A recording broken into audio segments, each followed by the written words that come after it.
Honorable, to put record straight, waiswa Mufumbiro omugobye ku maziika go singo tajanga era ekyo maama nkusaba oyolanga ebbaafu y'enfuufu n'ogimuyira omusajja oyo musajja n'endwala n'enjagala n'embanga ngenda kufa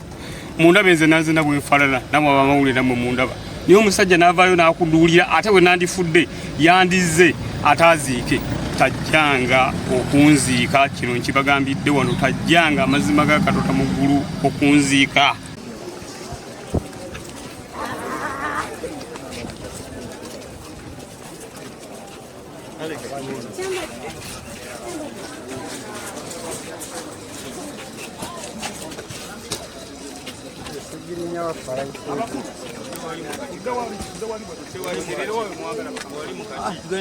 Tugenderi kumotoka.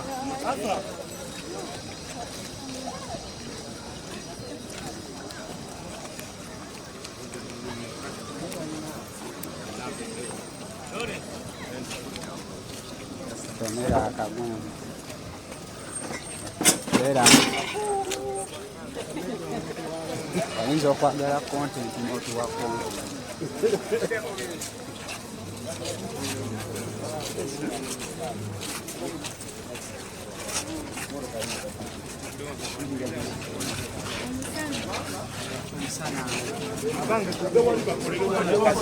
Abajja tuliza side wali. Ekansokenka tudde wali. Tugende wali kubali. What's up? Tami.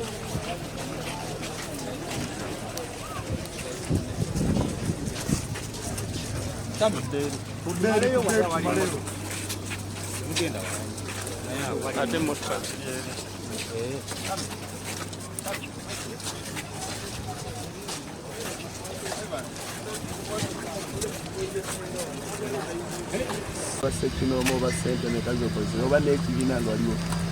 Parliament mukusooka yasooka n'ensuulirira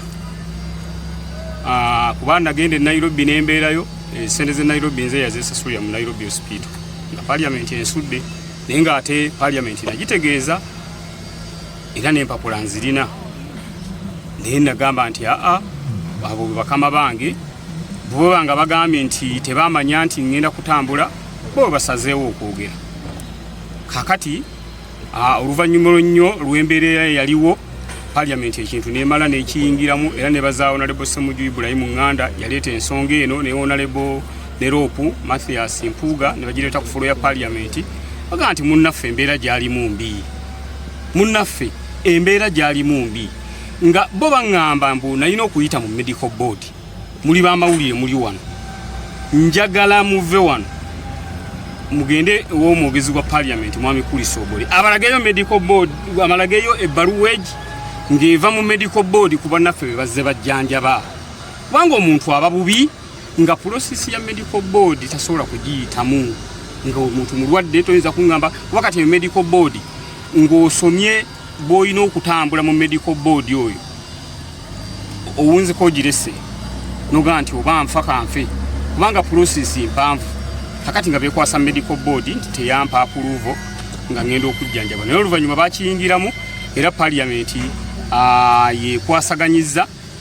n'obujjanjabi bwange paka lwenfulumye naye ng'ate gaali maanyi gammwe bannamawulire gaali maanyi ga leader of opposition gaali maanyi ga Honorable Ssemujju Ibrahim Nganda gaali maanyi ga mukama wange Joero Ssennyonyi omwogezi w'ekibira era mwana wange Joero nkwebaza webale nnyo kuyimirira nange ng'akumyuka nime empindi ku mugongo ng'ayogera kino nakiri Joero wayimirira n'ogaa nti omusajja afa era ensonga eyo Parliament n'egikwatako nembanga nsobodde okubeera nga nzijanjabibwa ku maanyi ga Parliament naye nga Nairobi nze yeesasulira ne eya tiketi eyantwala nze yagy'esasulira n'enkomezaawo nze yagyesasulidde naye nga mugundi mu nkola ennuŋŋamu Parliament yeyina okugulira tiketi yeyina okujjanjaba naye olw'okuba nti bankwasaganyizaako ku kyabbiiru y'eddwaliro ate nabadde sisobola kubeera ng'ate mbazambya tiketi ng'ate mpulira nfunyemu olungu bangu bulutonotono nga njagala nkomewo ate mbe nga nsobola okukwasaganya kubanga mbadde eyo nganjira lengera ku ka Facebook katono lengera nga mukama wange ali yekka atambula nga nengera namba mwenda wali nga munana yabulawo musitwago zabadde atambulamu akati nga ngamba Ssegirinya nze embula waawo naye ngo obulwadde bunuma nga sisobola ateekateeka okujja mu Kawempe North okubeera kubagenda kudda mu Kampala kati nga ngamba nti mu Kawempe ani agenda omwaniriza era nga mbeera okwo ku kitanda ng'eddagala balimpa naye ng'ate bwe nsaba omukama Katonda nti nyamba nzisuuke mukama wange Kyagulanyi agenda okujja mu Kampala atisti nga mu Kawempe gyendi mbe nga nsobola okumwaniriza. Bwanako mawe yagambye agenda kudda mu kugama singa Katonda abakuwadde amaanyi ondeeta bamu mukakuyego bagenda siyinza butamwegattako kubanga Ssegirinya ndi musajja wa sitwago mukimanyi bulungi nnyo butandika okunoonya abantu abakubiddwa emigo mu sitwago muno ababonaabonedde mu sitwago muno toyinza kumbuusa maaso kubanga ekyo nammwe abamawulire mukimanyi nti omusajja Ssegirinya embooko ze yakafuna zompitirivu nabagaasinganira musajja muwanvu naye poliisi emigo gyenkubye nagyo tegiŋŋanya kuwanvuwa eno mba nkubwa emigo eno bansiba eno bagira bati okutulugunyizibwa kwenfunye kiringa mwana muto waka buli waafuna okutulugunyizibwa naafuna okunyigirizibwako nziba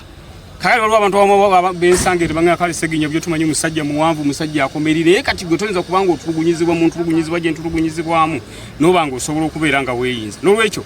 kama wange amaanyi bwe naba era nga funye nga mwegali tujja kutambula ffenna eggwanga lyonna twongere okulaba nga abantu bafuna message ey'amaanyi g'abantu ne message ey'okwenunula. Statement gye yakola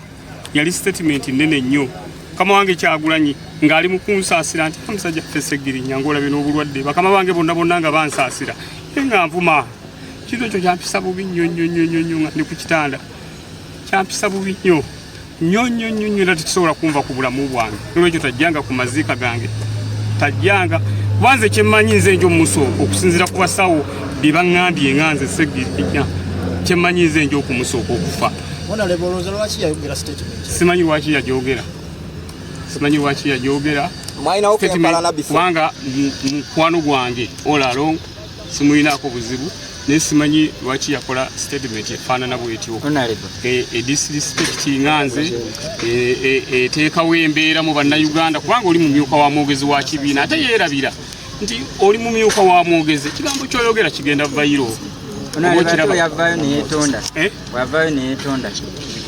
bannange ekintu omusajja kye yankola nga nfa kubaako olwo agenda okwogera ekyo amazima ga Katonda muguluka bakamala okunkolako spine operation n'abadde bajja mu ddwaliro spinal cord operation n'abadde bajja mu ddwaliro nga bakiraba okwetonda kwena kusikwetaaga abeere gyali nange embeere gyendi tetusobola kukola ku muno statement bwetyo ng'afa amazima ga Katonda muguluka tebagenda kunza Uganda nga ndi mulambo era singa nasigala Nairobi nali ngenda kufiirayo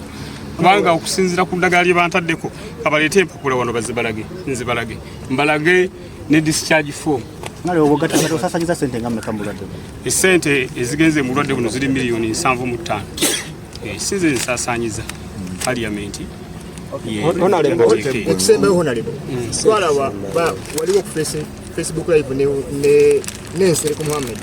bagamba mulwadde lwaki atujja ku zino ze discharge form UMC hospital gyembadde ate empapula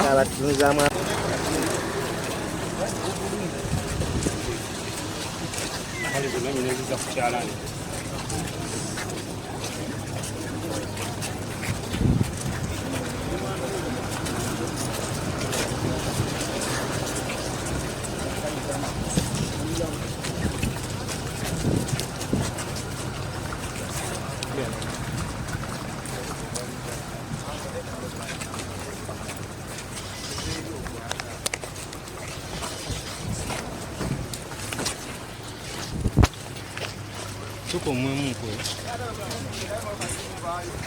tuko muhimu na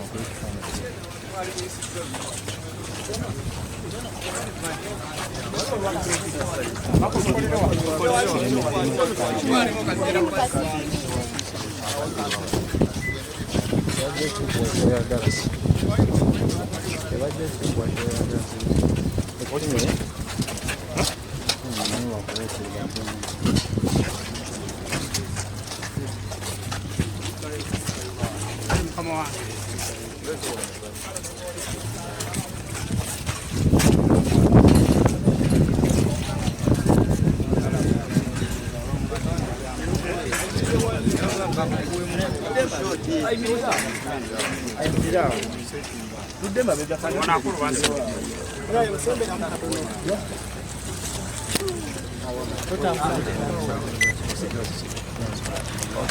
Mkubwa kifaananyi mubeeyo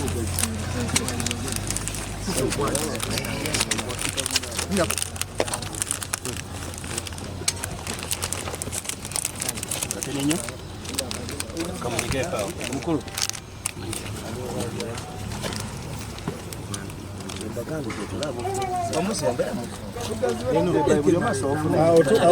otukola nina kona peleka mkulu sawa